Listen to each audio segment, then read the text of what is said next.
I think the biggest thing that I can say when it comes to experiencing things outside of what we grew up in is it makes the frame bigger.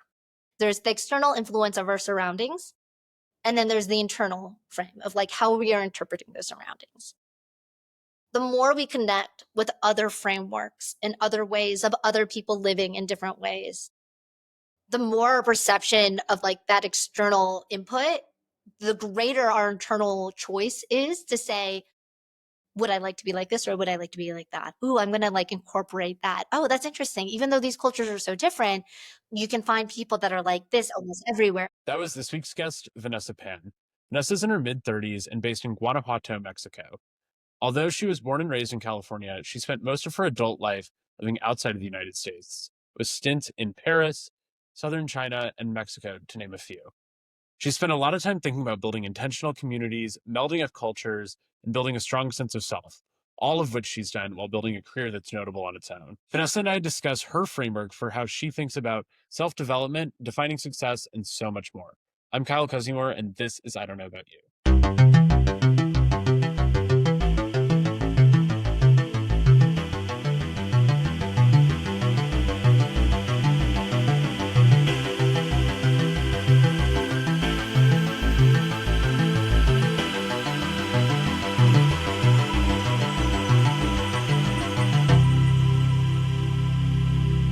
Hi, Vanessa. Thanks so much for joining me on I Don't Know About You. Thank you for having me, Kyle. I'm excited to be here. Awesome. So I know you decently well, but let's give the audience some background. Who is Vanessa? Who are you? Where are you from? And what do you do? Um, who am I? I'm just like you or like anyone. I'm an individual trying to make their way through the world, finding the beautiful nuances between meaning and joy and satisfaction and pain and sorrow and surprises.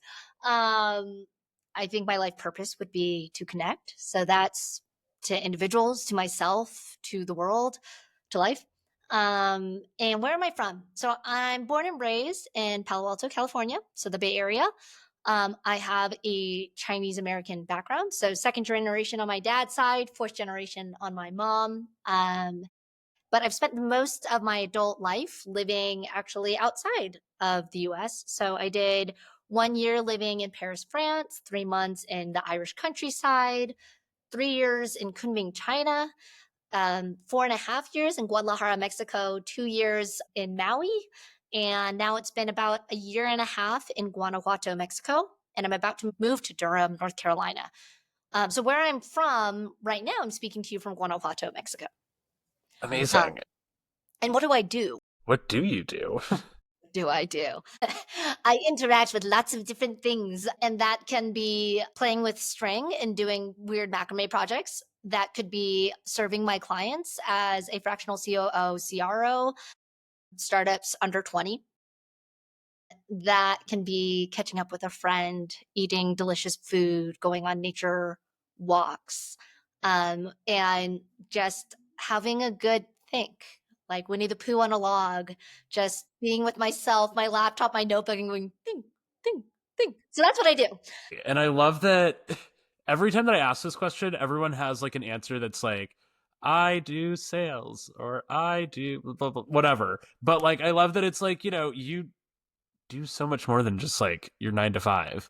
And I think for you, it's like also not just a 9 to 5. It's like you live. I always get this wrong. You live to work. No, you work to live, not live to work. Is that how it goes? Or Mhm. is it the other way around? I always like get the order wrong. Yeah, But yeah. So the expression is work to live or live to work. yeah, I think what you're trying to say is yes, I work to live. yes. Um, but I also find like this is going to sound so nerdy, but I actually love my work life. So like work life fits into the greater context of like everything else life. But if we just zoomed into the world of work life, I actually really enjoy it. I like it a lot. But one of the reasons why I like it a lot is probably because it is well fit into everything else life. Totally. Did you have any idea that like you would be fractional COO, CRO? Did you think that you'd be like where you are now and have had like all these like amazing experiences? Like, did you have any idea this is where your path was going to take you? Um, yes and no. Mostly no, but somewhat yes. I always wanted to understand what it meant to be alive on the planet. So that was something that was really important to me. I've been working on and off since I was 15 and a half. So like at a very young age, I was like, ooh, I like working and I like learning. I like doing them in parallel. Let's not ever lose sight of both. So that is something that is a through path. Exactly what has been a little bit different, but at the age of 23, I did a rough projection of everything I wanted in my like next decade of life. And things have kind of changed a little bit, but in a lot of ways, the people that know me, it's a weird thing because after a few points, they're like, "Oh, you said this weird outlandish thing. You're going to get somewhere around there because in general, that is something that I like to do. Like on my day to day, it might change certain sense, but I will Sure. kind of shot put a goal and then like run to it, whether it seems realistic or possible or not. Definitely. Yeah, I think the thing that I like really admire just about like your path is like you always have a direction and it can always like change obviously. Like I think and we'll get into like the specifics of like this era, but I remember like when I first met you like you were working on the Eco Village project and just your conviction for everything. Like you have strong conviction in like what you do and what you care about and like I think that's just so admirable. I think it's really important to live by our values. And to live by our values, it's kind of a weird thing because one, it's what are our values? So I think, sitting, like having the space to take a walk or to sit or to talk with someone about, yeah, what do we value?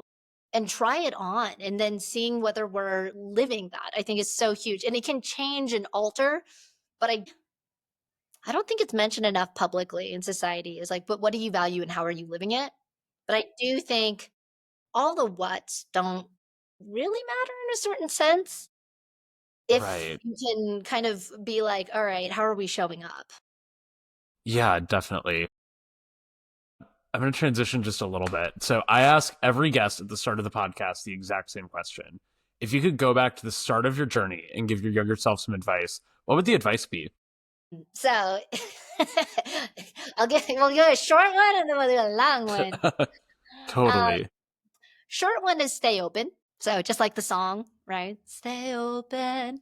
But the long one is create an open, constructive mind with a sense of humor. I think that's the advice I would say is just like there is something to be said about being open, input, but being constructive, right? Certain things could serve you or not serve you. And that is your role as an individual to discern from every experience you have, learn to be like or not like. And, from there, you can branch in so many ways in a sense of humor because, like, I don't know, it's like at the end of the day, we're, um, we're lucky to be alive. Most definitely. Another thing, which is really interesting, as a kind of like a backstory of what I would tell my 20-year-old self, even though I've only come up with this explanation a year ago, is I have a very close friend of mine who's kind of a mentor, but also a coaching client of mine. We do an exchange, and he's 72, and he's very influential in his area. And he made a comment just in passing once, being like, "How are you living like without feeling like a sense of doom?" He's like, I'm gonna be gone, but like, how are you being okay? And I kind of said off the bat at that time, well, I believe that there's like multiple capitals. And this is something that I just did kind of guessing on my own. But now that I've kind of like had conversations on it, now I've like narrowed it down. There are four capitals in the world of Vanessa, and there are three of them attached to capital one, and that is your sense of self. So if you have a sense of self, like that is the first core thing to focus on, to invest in, to reap benefits from. Now, the other three attached to it, which is finance, that's the most common capital that people think of, social, which is, that's also pretty Yeah. one. And then I would say skills, like in abilities, right? So if you were the wealthiest person in the world with all the friends and you can do anything, but you have no sense of self, it all goes for naught. And if we go the other way around, if you have no money, no friends, and no ability to do anything, but you have this sense of self, what have you. That being said, the reason why I say they're four is I find them to be inner balancing. There are times where we're going to have less money. And this is where you can tap into a different capital, right? Which is like, and when I say building social capital, that's give and take. It's just like anything. You want to give to it, you want to take from it, and you want to make sure that it's a healthy living relationship of balance. Same thing with finance. You want to make money, but you also want to enjoy the money that you've made. Yeah, And so same thing with the skills, right? Invest in yourself. And that's a really beautiful thing that I feel like is getting more and more popular. Layla Hormozy is one of the entrepreneurs I follow. I don't know if I can call her an entrepreneur. She's pretty successful now. One of the most, big businesswomen that I follow. sure. And she says, invest in yourself in your 20s. So that's like your ability to adapt and all of that. But I think at the end of the day, when I was talking about core values, that is the sense of self because that will help guide what people you hang around with, what you will do for money, and what things are worth learning about. Definitely. And I love the idea of the four capitals. I think that it's just a really nice way to think about what am I gaining? How am I like developing myself through this? And like, some endeavors I feel like you don't build all four at the exact same time, But if you can figure out like how are like all of our needs getting met, it's just a nice framework. I really love it. Thank you. Yeah, so I have a close friend who's the change management professor at Stanford. And it's so interesting because she's done like theses around change management and she was like, we've heard of capitals and if you look up like different there's seven capital, they're environmental capital. She's like, but the sense of self capital, that's really interesting because it almost has to do with like, mental wellness or emotional wellness or physical, you know what I mean? That's like that other bit. Anyways, her being like, I like the sense of self capital. I'm like, oh, I'll take that. No, for sure. So I have a couple of like main areas that I want to focus on throughout your journey. And I think there's a lot of ways that like the advice for your younger self is going to come up throughout this. But let's start with like, it's not just travel because you've like lived abroad as well, but being outside of the United States where you grew up. So you've obviously traveled and lived abroad a bunch throughout your 20s. What actually inspired you to like leave, for lack of a better, like what inspired you to leave and what brought you to all these different places? Absolutely. Okay, so I'll do a little bit of context. So at the ripe age of 13, um, my friend Tessa, who was half French, half American, said, I'm going to visit my French family. Do you want to come? Me, while scratching my belly button, never really understanding too much anything outside of what I've kind of grown up in, was like, yeah, sure, why not? It's over there across the pond. That 1 month of being in the French countryside, we were in like the mountains, we were by the sea, we were in the suburbs of Paris, and all these different languages and the cobblestones and the eating outside and the cheese. Bratty 13-year-old Vanessa was like, wow, this is really cool. The world can be so different and cool. I'm coming back, France. I am learning your language and I'm eating more of your cheese. So that was the seed. I tried to take French in high school. Didn't like it at all. Got a C, like not what like everything that I loved about the culture Yeah. turned into je vais, tu vas, il va, nous allons. It was like, oh my God, like just not at all. And I took a break. But then when I entered university in San Francisco, I was like, I want to try again. I kind of still want to learn this language and understand this world and culture. And I'm going to say something really inappropriate, and hopefully your listeners will have the understanding the context because this ends up extending further in my life.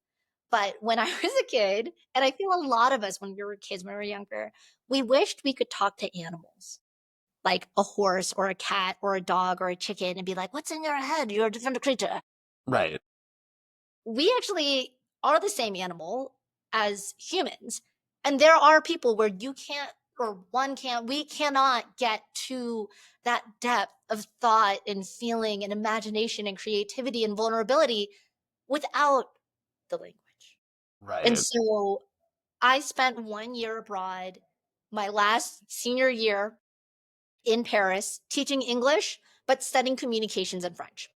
It whooped my butt. The first 3 or 4 months, I got depressed. It was sad. It was gray. It wasn't California. But on the other side, I graduated with diploma in one hand, existentialist crisis in the other, saying, okay, I'm financially cut off. I'm financially free. What do I want to do with my adult life? I'm a baby adult at 22. I have $1,000 in my bank account. Let's go. Employ yourself. And I saw that 1 year in France. And I'm like, if I'm going to live to 100, well, most likely, but let's say I was going to live to 100, that 1 year would be 1% of my life. But how much did it change my perspective of connecting with people, of traveling, of eating different things? It wasn't just like I got to do like 7, 8 trips in France, but I also got to see other parts of Europe, Ireland, Amsterdam, Catalonia, Barcelona, like all these different things that are just like my identity and like what it means to be on the planet.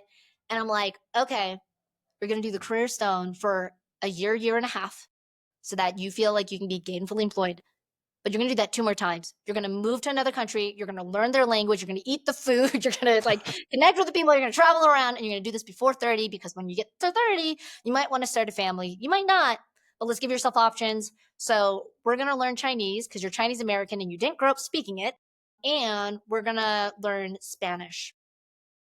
And so that was the initial like hunger, was to be like, oh my gosh, if I did 1 year in 3 different countries and that was 3% of my life, if I lived to 100, how much would it change my worldview and my perception of everyday life? That's amazing. And I hear about like yours and for the audience, my partner Chris traveled with Vanessa in China during an era for both of you. And I just love hearing about like how it pushed you guys, especially like I know Chris's story is way more just because obviously live with him and everything, but I think just yeah, it's crazy how much you can grow in just such a short period of time through like it's not travel but like living abroad and like immersing yourself in a different culture. On that note, how do you think like immersing yourself in all these different cultures in all these different places really affected your life as you like started settling down like in the future? Like how did like that era like really transform you? Yeah, I think the biggest thing that I can say when it comes to experiencing things outside of what we grew up in, whatever that is it makes the frame bigger. So I feel like we grow up in a frame, and there's pretty much a few things. There's the external influence of our surroundings, and then there's the internal frame of like how we are interpreting those surroundings. The more we connect with other frameworks and other ways of other people living in different ways, the more our perception of like that external input, the greater our internal choice is to say, would I like to be like this or would I like to be like that? Ooh, I'm gonna like incorporate that. Oh, that's interesting. Even though these cultures are so different, you can find people that are like this Yeah. almost everywhere. It gives a weird sense of like I find a weird sense of safety and creative control in a world that otherwise would be kind of reduced to media reading, watching, there's something Yeah. to be said about the five sense experience and looking someone in the eyes who on paper has nothing to do with you, but like being able to share a laugh or to like grimace over something bad happening in the background. Like there's something to be said about that connection. Yeah. I remember traveling to Spain a couple years ago, and my Spanish is horrible, just horrible. And the lady next to me on the flight, there was like an incident that happened with like another passenger, and I don't think that she spoke English super well or at all. And we were just like looking at each other and we just like laughed like for a couple minutes just about like the situation. There's just like a sense of like human connection. Yeah, absolutely. I'm sure you have many, but what's one of your favorite travel living abroad experience stories that you could share with the audience? So, um, I had two friends, Chris and Maxine, that said, we're going to come out, we're going to go visit, we're going to go travel. And we go to this place called Tiger Leaping Gorge, which is like these beautiful mountains. And it's weird. It is so weird. There's these little grannies that'll be like, dama, dama, dama. And they're trying to sell you weed that grows out on the countryside. And we're going on hikes. And I just thought it was just like this really weird, funny experience because we do this like huge hike. I'm really slow in the beginning. And, Chris can contradict me on this, but Chris and Maxine are in the front. But then by the day goes on, I'm the turtle, man. Like they start slowing down. I'm like, let's keep going. I'm a little turtle. And we finally make it. And we're so thirsty. And we have the boiled. We were like, we're not gonna drink cold tap water. No, we're so smart. We're gonna have the boiled Mm. tea. And we go and we drink the tea. We have this great night. We're exhausted. Just to be sitting, having a view. It was great. And slowly we go down. Chris is the first one that goes down, and Maxine, she's half white, half Asian, and she goes, hee hee, little white man, he can't handle it. Boom, she goes down, and I'm like, oh no, my foreign friends, they're boom, I go down. We all are like dying in the mountains, and there's this one part where Chris and I are like trying to find like any kind of help, and we go down this path and I just remember us like walking like we're 90, like 98 years old. And we go to this Chinese medicine doctor who like is grinding up bark. He's like, drink this. And we're like, oh, I have no faith in anything. And yet I don't care. Let's go. And we eat the most disgusting soup thing we ever had. And then we like look at each other. I'm like, I think this is preparing us for elder age if we be so lucky. And he was like, okay. And then, then we were fine actually within a day or so. I don't know why that was the first thing that came to my head, but I remember being like, I don't know how to answer that question. So yeah. No, but I love that story, and I'm definitely gonna ask him about that like right after this. While like whether it was in China or France or in Mexico, were there any challenges or moments of uncertainty that really made you question like, should I even be here right now? Like, is this for me? Did I just like make a stupid decision? And how did you actually push through that? Yeah, absolutely. I think the starkest one was Paris. Winter in Paris. It was one of the coldest winters on record. There was snow, which barely ever happens in Paris. Things were shutting down. It was gray. I was like, you guys, I haven't seen the sun in like 2 months. Like, I hope it exists. Like, it was the first time I was away from home. And like the first month or two, it's like honeymoon. But month 3 or 4, and this is actually a trend I've noticed in every location. Month 3 and 4 is actually one of the hardest because I was no longer in the honeymoon, but I wasn't at the point that I could be with a friend. Like I could just call up someone being like, I'm feeling bad. Let's go for a walk. Let's go eat something. I wasn't there yet. That normally comes for me between month 6 and 8, where the relationships are enough that there's like a certain level of depth to these new relationships, right?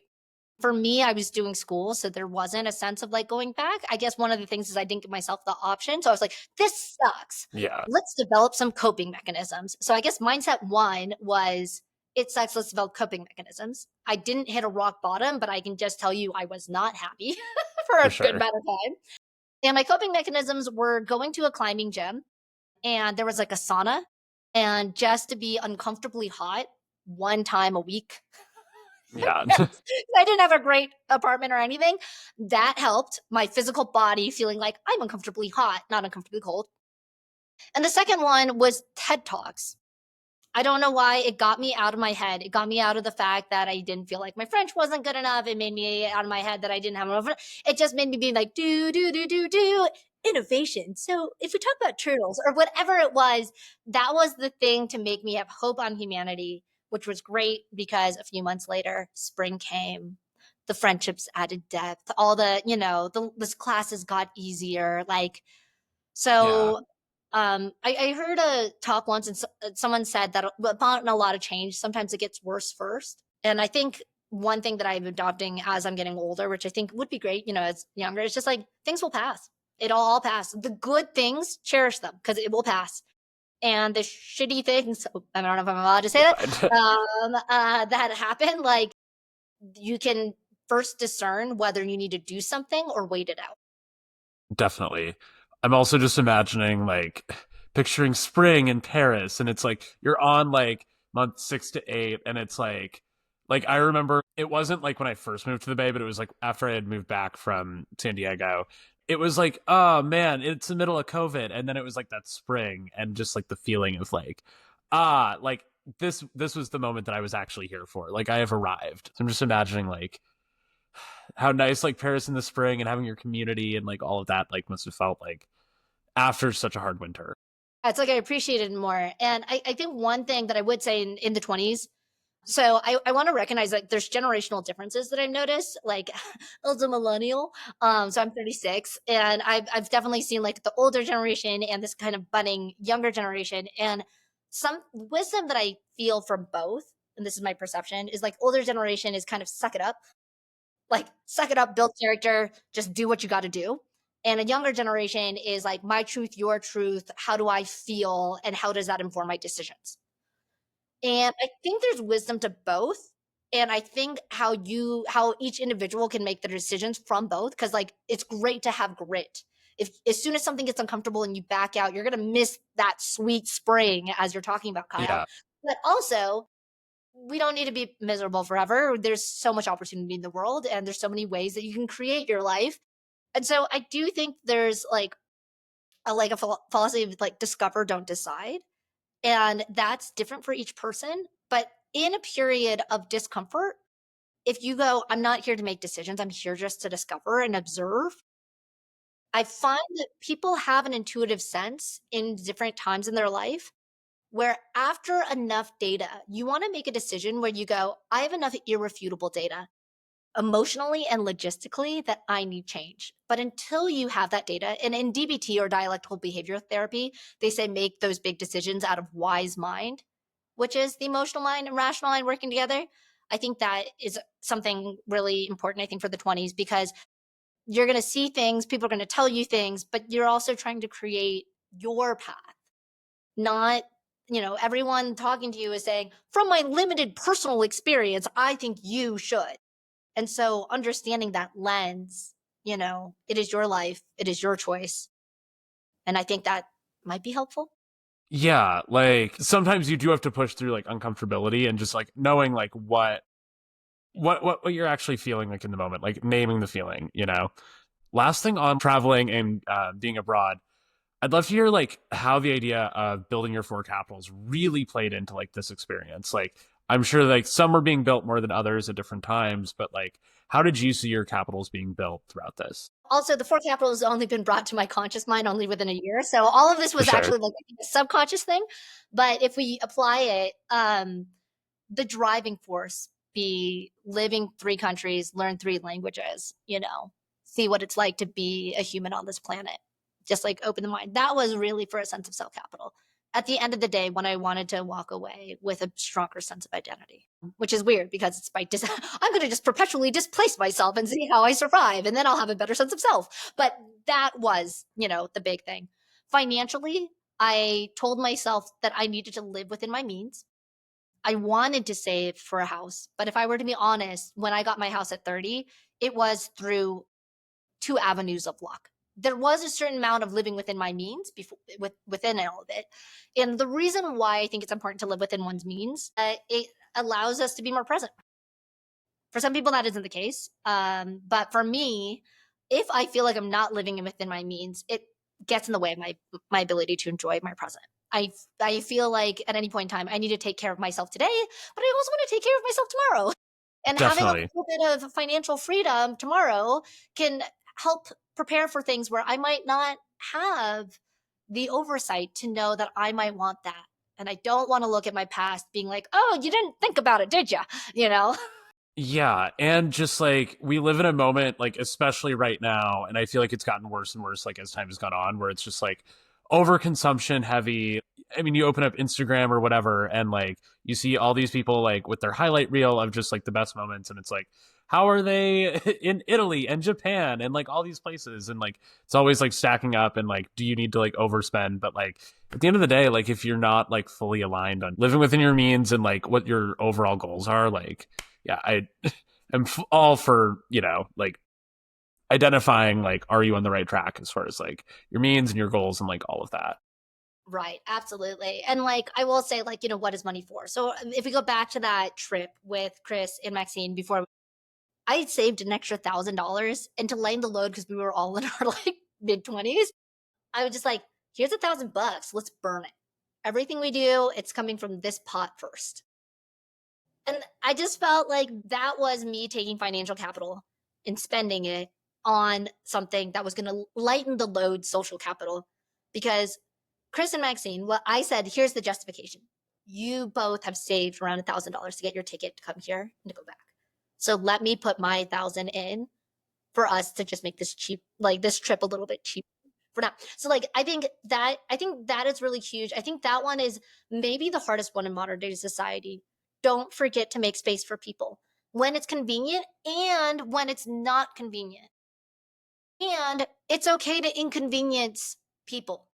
This is how we bond. We bond when we bond through dynamic experience. And so I think it's really interesting as you're saying, like Instagram and overconsumption. You asked for a story. I didn't say, oh, there was this really great time where Chris, Maxine, and I, we all went dancing and it was a great night. No, there's no story there. I talk about us feeling like we're on the verge of death and like walking around together, like in the middle of nowhere, China. Like I think it's really important to recognize that in social capital that it doesn't mean fair weather friends. And if anything, if you find that you hit rock bottom and someone that can't show up for you in a way that you could show up for them, that's also a sign that that's not a good social investment. Hmm. Unless or a balance, right? It's okay to have a certain level of fair weather people, but I think it's really important to invest in people that you can count on and that you are accountable to. Yeah, like making sure that you have your tribe, like your base, like for, it's not just surface level friends that you're like, partying or doing whatever, traveling or whatever with, it's, yeah, making sure that you have that strong base and foundation. Exactly. And then when it comes to abilities, I find that when I was doing the languages, it was really the one ability I was working on was the languages, right? And it took me roughly about 6 to 8 months for almost every language for me to be conversationally fluid to the point where, like, even if I didn't know how to say something, I could describe roughly what I was trying to say. For sure. Definitely. So like that box thing that you put food in and then it gets hot, and they're like an oven. I'm like, no, no, no, the other one that people think you're gonna get a disease from. Oh, a microwave. That one. So like I could have conversations like that by the 6 month mark. Yeah. So, anyways, that's how I did the four capitals. It was really mostly on sense of self, but social was gonna be a huge one. Financial was just a hum. And then the big ability was first the vehicle of connection, which I felt was language. I'm going to transition just a little bit. I think the next like big focus that I want to jump into is just like thinking about like your professional career, because I think throughout your career you've been able to advance in ways while still being able to have all these experiences that have deepened you as a person. Your career has been primarily in like operations, sales, business development, like that kind of space. What has really drawn you like to that focus area? I've always liked contributing because contributing and connecting was great for my sense of self. So it was like when I was younger, it was like babysitting, right? Basic stuff. 15 and a half, I worked at a continental breakfast, like a summer job at a Best Western in DC. So that was the first thing. And then that kind of led the way of 5 years in the food industry. So that is a waitress, a dishwasher, a crepe chef, a barista, a hostess, like anything in the food Yeah. industry. From little mon pop, West Portal little cafe to Cheesecake Factory, like server, all the way through college. That was really, that was great in like the service industry. And I think it taught a lot of different adaptability. It really exposed me to a lot of different people. And that was the first of me understanding operations. These are 11 different, like, there was like 11 different jobs under food industry where I played different roles and saw different mechanics from a 300, the Cheesecake Factory, like a 300 person machine to like literally 2 to 3 people operating a small cafe. So that was maybe some of my initial exposure.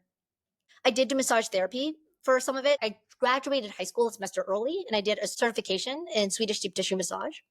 And so I worked at like a gym, I worked at a chiropractor's office. That also was really interesting because it really, for me, dismantled mysticism around people. there's something to be said, and I'm just going to say quite frankly, like I was in professional environment, so I have to say as a young as a young Chinese American woman to say like no no no, I'm above board, I'm professional, there's like, there's no happy endings here, like I has to pass like this anatomy that was an annoying burden I had to take. But one of the things I will say is like, a few months of you see someone, maybe an exec, like there was actually a bank exec that walked into the chiropractor's office, and I see this guy and he's towering and overwhelming. And then within 5 minutes, he's on my table and he goes, "So I get a lot of stress in my shoulders and tension because of my job, but I also do spin classes, so my calves." And I'm like, absolutely, we'll work on that. So I think there is something to be said about humanizing everyone on the table. It's just recognizing like we're all Yeah. creatures here and we all just need to take care of our vehicles. So that really helped, I guess, for compassion and empathy, which I think is really important in anything we do. And so then my first out of college, desk job was tech sales, Bay Area startup. Let's go. So that was, I mean, for me, it was more like, okay, I need to prove to my parents that their financial commitment to investing in my education. So I was very lucky. I had zero debt, right? 1,000 bucks in my bank account, but zero debt, graduating college. It was like, okay, I need to show that I can, fly in a certain sense. And I was lucky enough to find this opportunity. And I took it with a very curious mind. Like, this is what it's like to be a corporate monkey, which is horrible for me to say, but that really was my Yeah. perspective. I'm like, I'm gonna learn this game system weirdness of like cubes and like screens and hello WebEx, meet you at back in the WebEx. I mean that I'm dating myself here, but like the Zoom of back then, you know. And so I just saw it as a game, and I'm like, let's get good at this. Like, what are the rules here? How do we play? What are Yeah. things that people are doing and what other people aren't doing? Um, so yeah, and then outside of that, I don't want to get too far, but I also was an English teacher, and that really helped living abroad. It didn't make stupid amount of money, but it did help getting me to other places. So I went to China on a work visa, and then also for 1 year, I was a professional musician, and Definitely. that was fun. Let's jump into operations, consulting, management, all the things. I would love to kind of hear like how it's like evolved into the era that you're in now. As I've like trained, sales teams or grown startups, I said this for sales, but really, I feel like you can say this for anything you do. You have two guiding principles from you to them, right? It's your individual responsibility to make your needs met and to understand what your needs are and what those values are. So that's you got to do that self work. But in relation to the organization, the corporation, whoever, there are two two words, very simple: provide value. That's it. That's it. So that means listen, watch, observe what is explicitly being told to you, what is implicitly being told to you. Can you make the path? I love that. I love that about operations. I love that about business. And everything kind of wraps into each other. That skill, I mean, one thing that I will say is like working for multiple clients is great because I get to observe different patterns and I get quick at learning things. So this morning, I'm learning this new SaaS software called Appfolio, and this is like a property management software. But I've already onboarded like I don't know, like 10, 15 different SaaS softwares. I've looked at over like 30, 50 in my career. So it's really one of those things where, sometimes it's hard to know, but so much of who I am today has to do with little things that I've observed beforehand. And I guess that is the one thing that I will say that's beautiful about aging is that you get to compound the most random experiences of your 20s. So, no, as your 20s, you are like, you are trying to make the 30, 40, 50, 60, 70-year old version of yourself proud of you while you're playing around. And it's okay if you don't know how it's all going to make sense. But there's going to be times when you're going to be in your 30s, 40s, 50s, where you're like, oh, whoa, I'm going to pull that from my 20s and just fly that there. So that is like something really cool that I love about aging. Same thing about friendships. Like Chris, your partner, I've known him since I was 18. Anything that happens to him, like I'm there. Like, give me a call. We have so much stacked experience. Even though right now we don't live in the same place, we don't get to have coffee every Friday. We put in that investment in our 20s. And I still feel, I hope he still feels this way, but I still feel like he or I could cash out on that even decades down the line, which is really cool. Like in your old age, you you can't make old friends. Yeah, definitely. And to So answer your question, you guys are friends forever. Don't worry. Thinking about just like all that you've been able to accomplish throughout your career as you've built it, I know that you've also had a lot of other interests and projects and things that you've invested time in. How do you think about balance? yeah, it's really interesting because relatively recently, I can't remember who I was talking to, but someone said like work life balance is a moving target and kind of a myth. And I was like, ooh, fascinating that it's a myth. You never hit and stay. Just like that concept of like emotional happiness. You never stay. There's like a range or there's like a baseline and what's Right. acceptable. So I guess the first thing is defining balance. Balance for me is a range. And when I look at that range, I'm looking at context, intensity, and frequency. So if I have something that's high intensity, low frequency, it's not a huge deal. Like, yes, we're out of range temporarily, but it's not chronic like spike pain, right? And same thing with low frequency. So like I think that's the first thing is allowing myself kind of like a buffer window of things. And yet again, like that decision making of dialectical behavior thinking, like where are you what are you feeling emotionally? Are you being responsible in giving avenues to purge that and process that? But also where are you logistically? Are you providing value? So I think it's different for everyone depending on where their goals are. For me, it's changed. And so I think like making space to understand what it sounds to sit with yourself and say what is balance. And if you really have no idea, look around you and look at other people. And the easier thing is like, do you want to be like that or do you want to be like that? And that's first the easiest way. And then slowly from that kind of stimulus, finding your way. And if you don't see it around you, that's a perfect example to augment your frame. This is our last big topic transition, but I think the thing that I want to chat through is something that I know that you've been passionate about for a while, and I know that you balance like alongside your career for a while, and it is the Eco Village project that you were working on when I first met you. Just very basic baseline for those that aren't familiar with the concept. What is an eco village, and why did you care about this at the beginning? Yeah, absolutely. Okay, so I think I want to backward step some definitions, Yeah. which is community, intentional community, eco village, co housing, co living. Yes. Let's go So for these are it. like the 5 words. Okay, so what is a community? It's a group of people that like hang. That can be a religion, that can be a college institution, that can be, I mean, that could be anything, right? So that's a community. As soon as you put the word intentional on top of it, in a lot of ways, it means that there are codes here. So this is verbal, nonverbal codes. So I don't think people would really say like, okay, Buddhism is an intentional community, but in a weird way, it can be because there's certain codes, right? If someone says I'm a monk and then they're like hugging everyone, you're like, Right. wait, aren't I not supposed to hug people? So there are codes. As soon as you have codes, then you're in an intentional community. A lot of times people think of intentional communities though as lived communities where there are people living within proximity and doing that. So under that umbrella, then we have eco village, co-living, co-housing. Eco village just means an intentional community, ideally people like living in rough proximity that care about eco things. That can be growing their own food, that can be alternative sources of energy, that could be reducing waste, right? Any kind of, and it's such an umbrella term, right? Co-living is what we normally think of in our like, you know, early adult years. That is where you have your own room, like you have something that is specifically yours, but then the kitchen, the living room space, maybe even like washing, drying, that is a shared thing. That's co-living.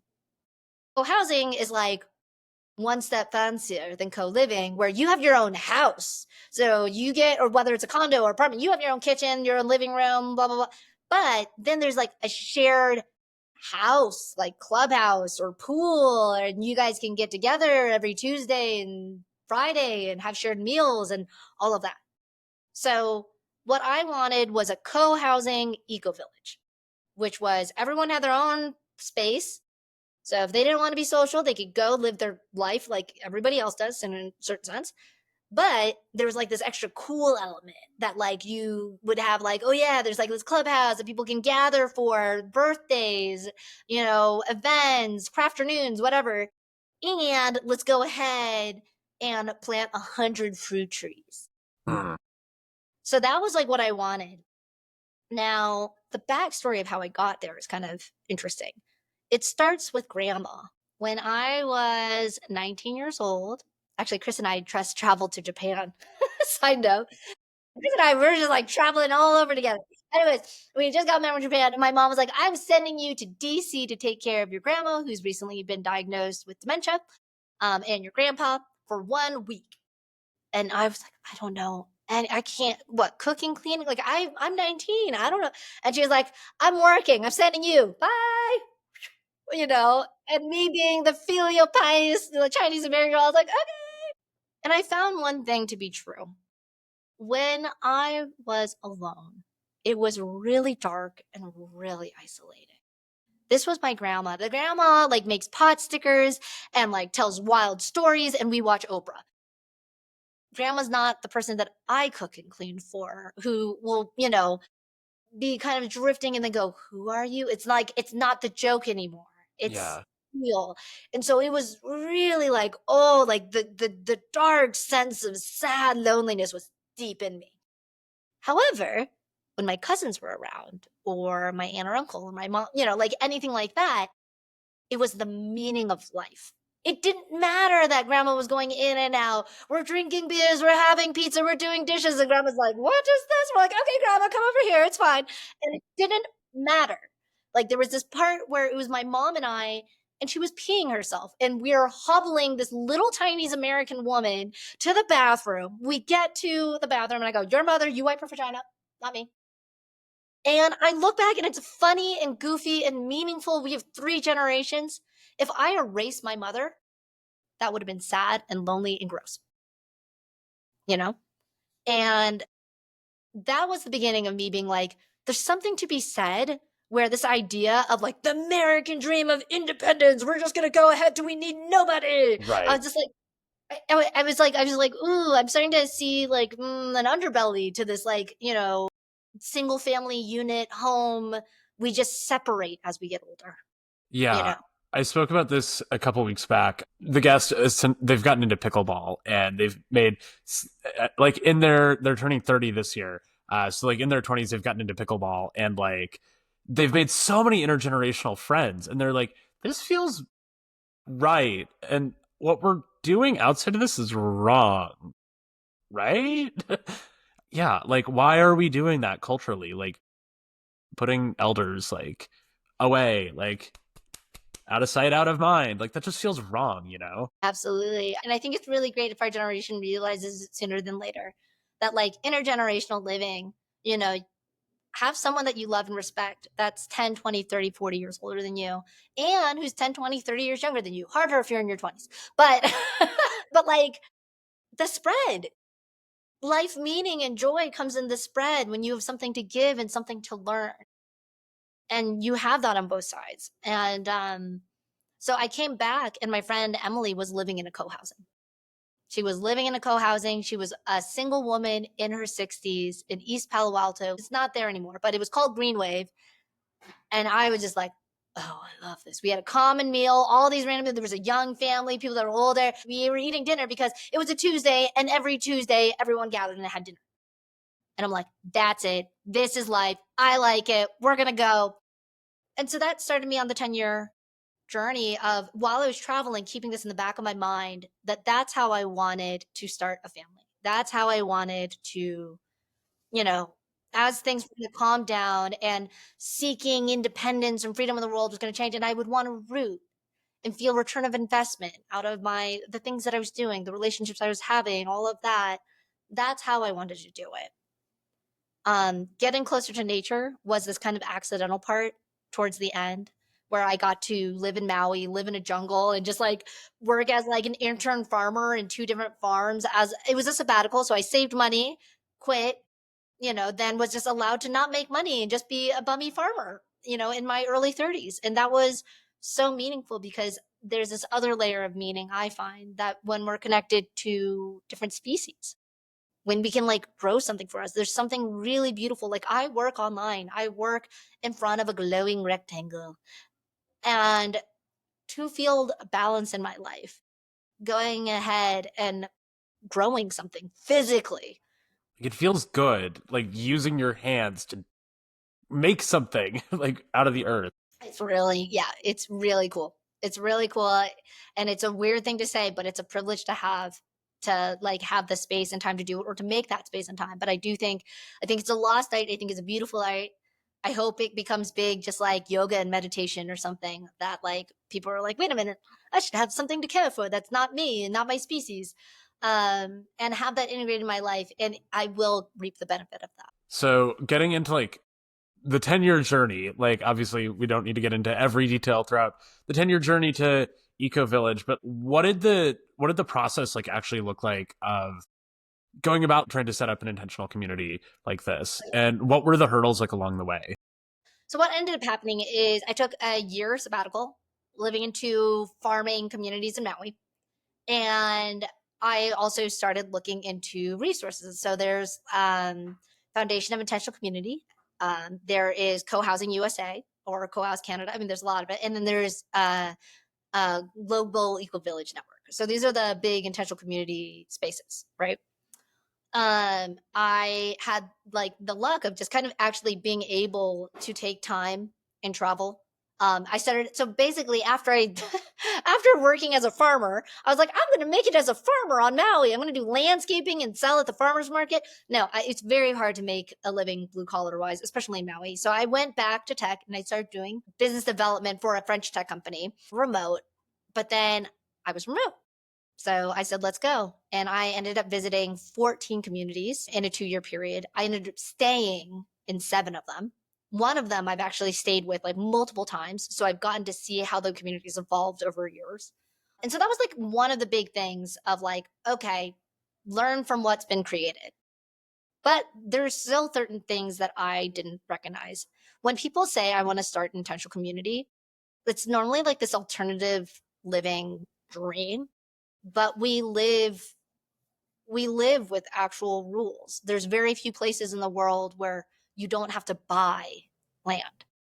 So you get to manage the constraints of people's cultural differences in background, finance, time, legal legislation. So for me, I did 3 attempts of trying to create it myself, and I didn't succeed.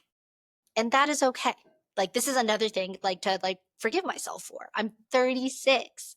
I wanted to find the community and then have a kid in the community.